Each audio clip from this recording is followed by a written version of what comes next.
Hey Tyrone, good to see you. Thank you. That's loud, this. Let's just wait for everybody to put their bits up.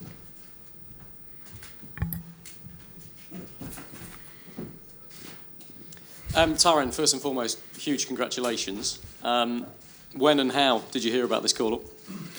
I'd just come in from training at Villa and found out that, looking at my phone, as I usually do, got a text with all the information that I needed to report for England duty.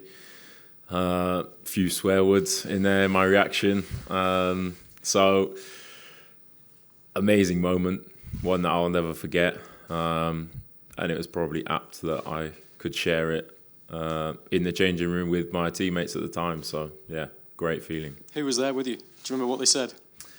I don't want to give them a shout out. I think I was there with Henry, Lansbury, a couple of the foreign lads. Not too sure they knew what was going on, but I then had to go and sit in my car and make a few phone calls and try and take it all in.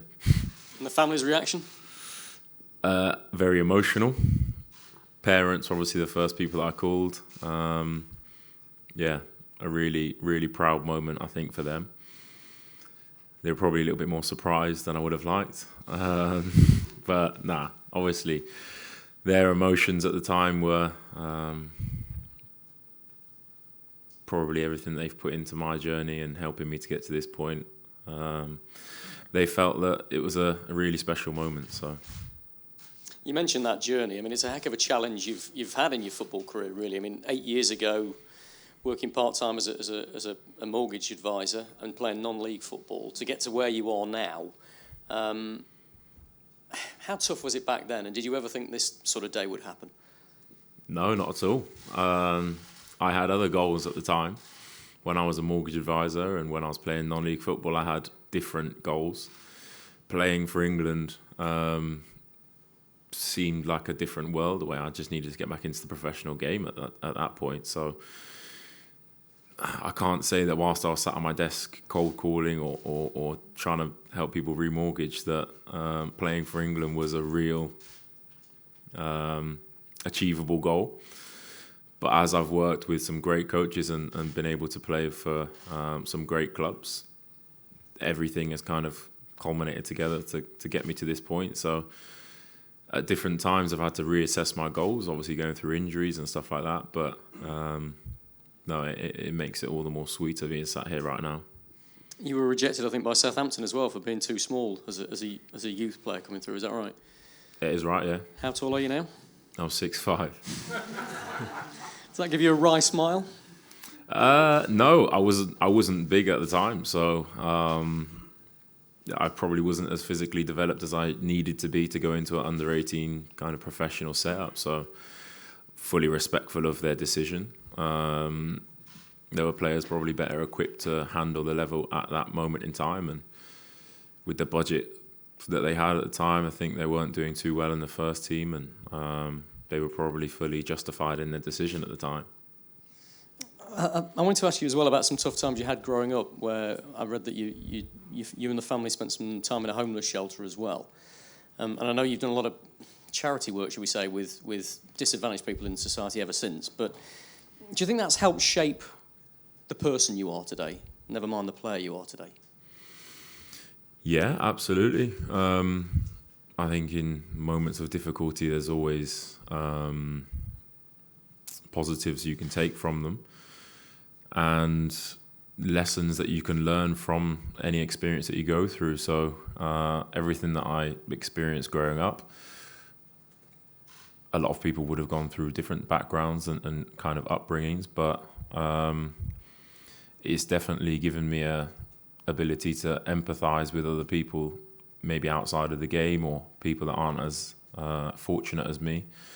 So not that I feel it's my duty, but I really enjoy being able to kind of lend a hand and give back to people that are in situations that I was not too far away from at a certain point in my life. So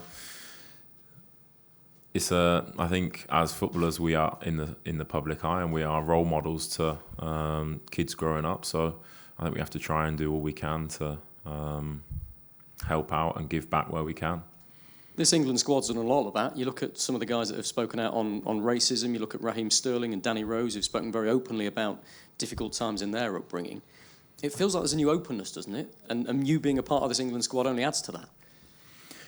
Yeah, I think that's an important thing for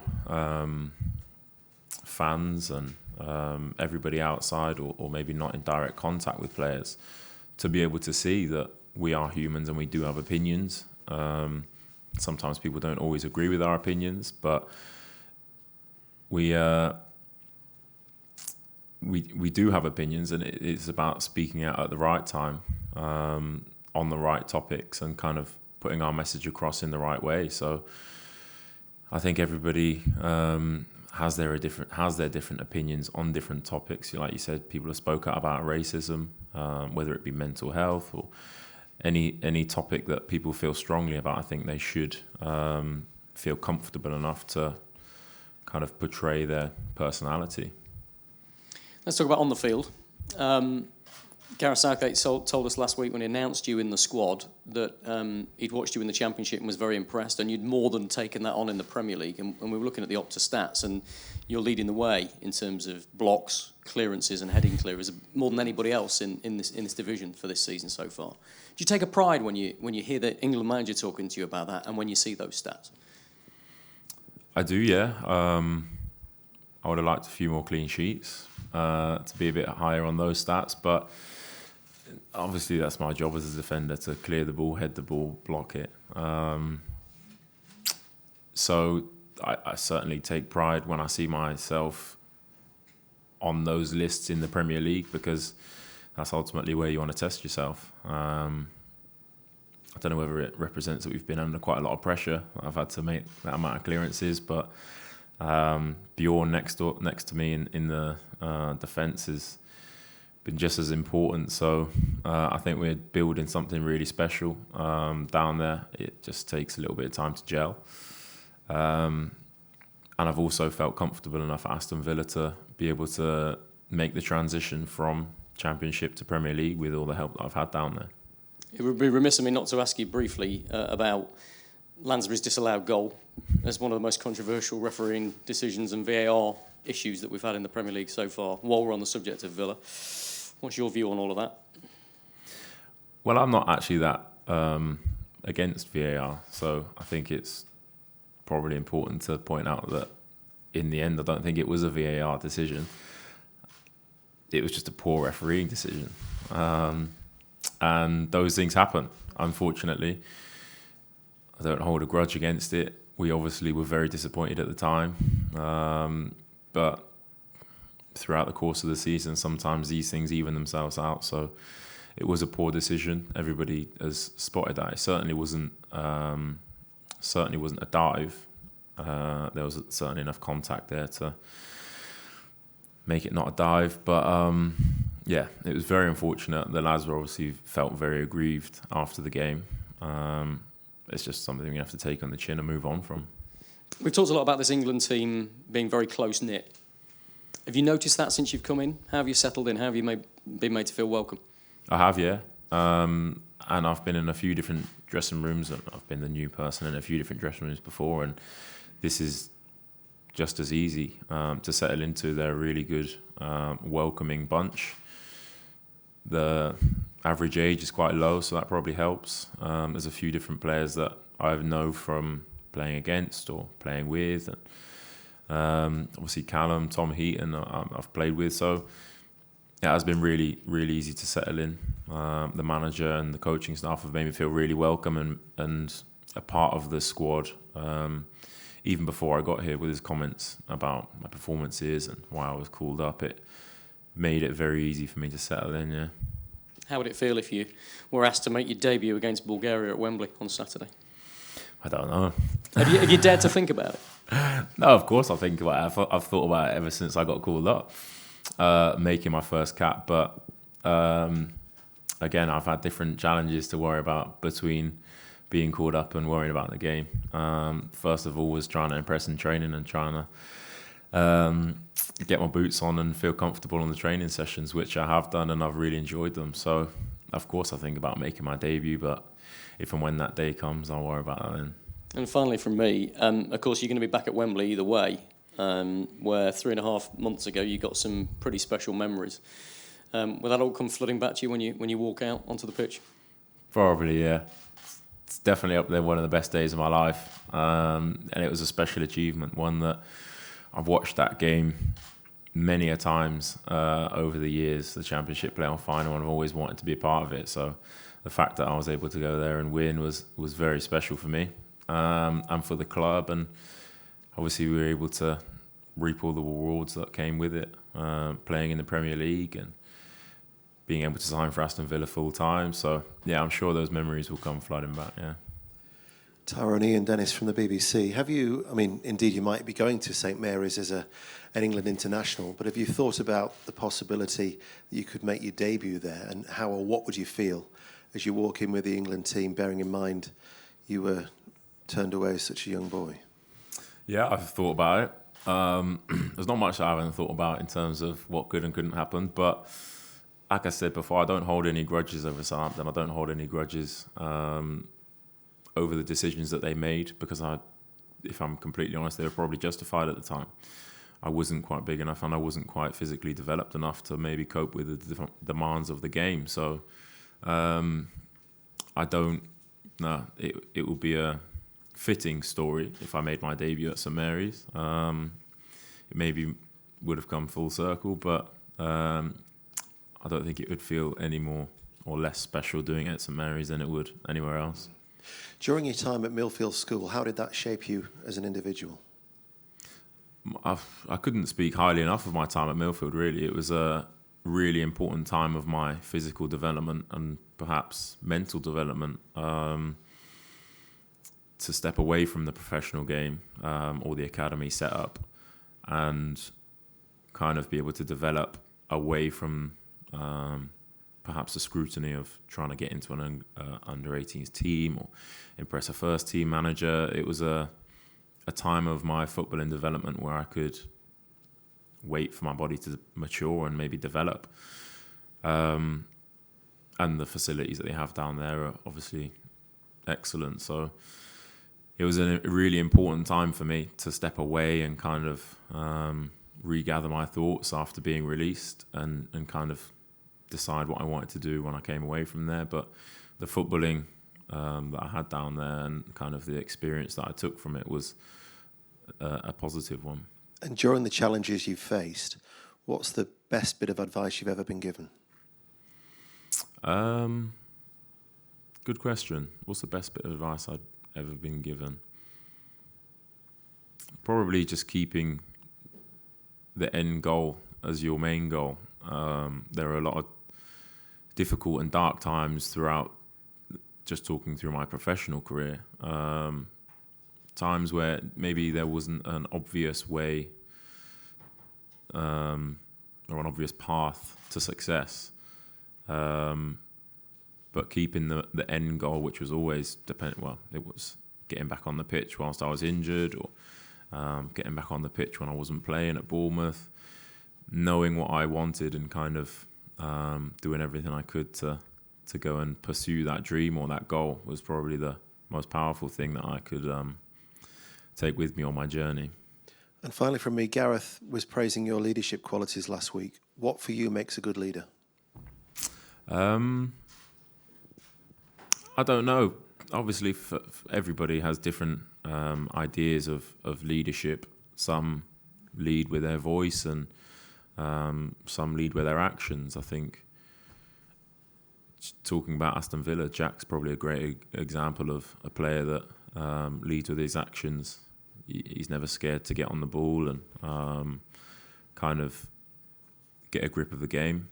I'm very much a talker and I leave everything on the pitch. So in terms of the organisation of the team is something that I feel comfortable doing. So for me, what makes a great leader is somebody that can organise and take control, perhaps when others wouldn't want to. Hi, Tyrone. Quite often when you speak to footballers that have played in non-league football or not come through academies like yourself, you find they have a more rounded vision of the game. Would you say that's true? Yeah, sure. I mean, I've not spoke to too many that have come through non-league, but for myself, I can definitely see the game from a fan's point of view. I was a fan for a long period of time, and I can now see it as a player's point of view. So there are a lot of different challenges that you perhaps don't see as a fan in terms of being a player, but coming from non-league and kind of having to adapt to the speed and the intensity of being a footballer every day is one that is perhaps the biggest challenge for a non-league player. But everybody has their own story. Mine is just really special to me.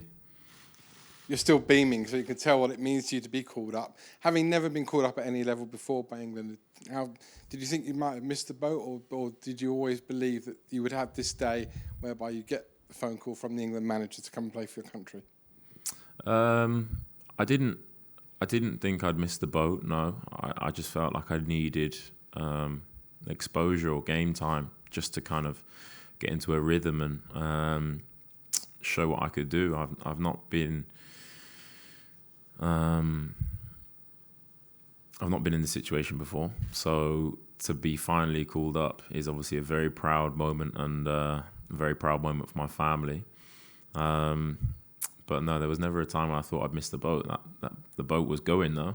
But no, to be sitting here today is obviously an extremely proud moment for me.